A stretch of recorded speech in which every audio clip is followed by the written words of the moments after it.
நம்முடைய பிதாவாகிய தேவனாலும் நம்முடைய இரட்சகராகிய இயேசு கிறிஸ்துவினாலும் உங்களுக்கு கிருபையும் சமாதானமும் உண்டாவதாக. கிறிஸ்து இயேசுவுக்குள் அன்பான சகோதர சகோதரிகளே, இன்று நாம் தியானத்துக்கு எடுத்துக்கொள்ள இருக்கிறதான வேத வசனம் ரோமர் 12ஆம் அதிகாரம் 11ஆம் வசனம். அசதியாயிராமல் ஜாக்கிரதையாக இருங்கள், கர்த்தருக்கு ஊழியம் செய்யுங்கள். ஆமென். இந்த வசனம் கிறிஸ்தவர்களுக்குரிய ஒரு மிக முக்கியமான ஒரு வசனம்தான்.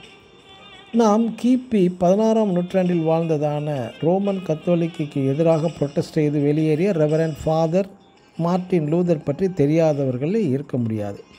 கிபி 16ஆம் நூற்றாண்டு வரை பரிசுத்த வேதத்தை கத்தோலிக்க மத போப், பிஷப், கத்தோலிக்க ஃபாதர் மட்டுமே போதிப்பார்கள். மற்ற ஒருவர் கூட பரிசுத்த வேதத்தை பார்க்க படிக்க அனுமதி கிடையாது.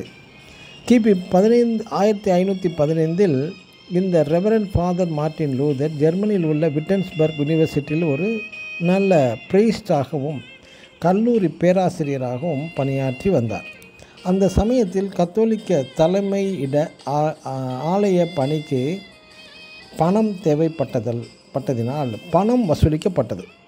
கடவுள் பெயரை சொல்லி நீங்கள் செய்த தவறுகளை கடவுள் மன்னிக்க வேண்டுமானால் நாங்கள் விற்கும் மன்னிப்பு கடிதங்களை வாங்கினால் மட்டுமே கடவுளை அணுக முடியும் என்று ஒரு புதிய சட்டம் போப் லியோ என்பவர் கொண்டு வந்தார். பண வசூல் வேட்டை சூடுபிடிக்க ஆரம்பித்து விட்டது. இச்சமயத்தில் தான் மார்ட்டின் லூதர் சொன்னது, உனக்கும் கடவுளுக்கும் மத்தியஸ்தர் இயேசு கிறிஸ்து ஒருவரே. விசுவாசம் உள்ளவர்களாகி மனம் திரும்பி யார் வேண்டுமானாலும் நம் தேவனை அணுகலாம். பாவச்சீட்டு தேவையே இல்லை. உங்கள் பாவங்களை மன்னிக்க இப்பூமியிலே மனுஷகுமாரனான இயேசு கிறிஸ்துவுக்கு மட்டுமே முழு அதிகாரம் உண்டு என்பதை பரிசுத்த வேதத்தின் அடிப்படையில் விளக்கப்படுத்தி உண்மையை அப்படியே பிரசங்கம் செய்தார் இந்த மார்ட்டின் லூதர்.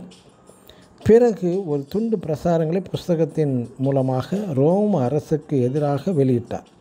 கிபி 16ஆம் நூற்றாண்டு ரோமர்களின் டார்க் ஏஜ் என்றே அழைக்கப்படுகிறது. மார்ட்டின் லூதருக்கு தனக்கு எதிராக வந்த மிகப்பெரிய சாம்ராஜ்யமான கத்தோலிக்க மதத்தையே எதிர்த்து போராடினார்.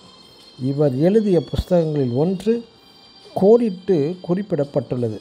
அது என்னவென்றால், அசதியாயிராமல் ஜாக்கிரதையாக இருங்கள், ஆவியிலே அனலாயிருங்கள், கர்த்தருக்கு ஊழியம் செய்யுங்கள் என்று அவர் அன்றைக்கே இந்த வசனத்தை கோடிட்டு நமக்கு குறிப்பிடப்பட்டுள்ளார்.